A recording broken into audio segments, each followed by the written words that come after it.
Премиерот Христијан Мицкоски не се откажува од идејата за отповикување на првиот човек на обвинителството Љупчо Коцевски, како и корените промени во правосудството. Тој ова го најави уште пред неколку месеци и рече дека такво нешто ќе се случи по завршувањето на локалните избори.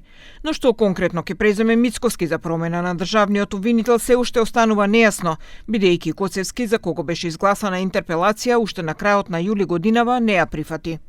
Што се однесува до Коцевски, почекајте и ќе видите. Мицкоски рече дека нема да ги спроведе препораките од извештајот на Европската комисија за реформи во правосудството, во која се наведува дека финансиската независност на судиите и обвинителите е проблем.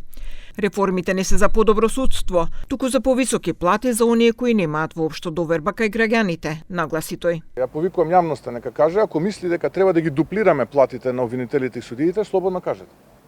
Еве, јас ќе донирам мојата плата за обвинителите, ама нека судат барем ја обвинуваат согласно закон, а не како што прават до сега.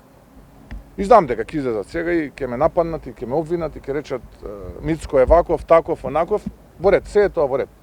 Но не можам, едноставно моралот не ми дозволува да се согласам на зголемување на плати на луѓе кои што има никаков рейтинг. И ако е тоа клучната реформа која што треба да направиме, простете ја нема да ја направиме. Коцевски пред 2 дена рече дека она што го истакнала Европската комисија е потребно, бидејќи, како што наведе, не достигаат човечки ресурси, односно дека работат со околу 360 вработени, што е 1/3 од потребниот кадар, а дека Министерството за финансии не одобрува средства за нови вработувања.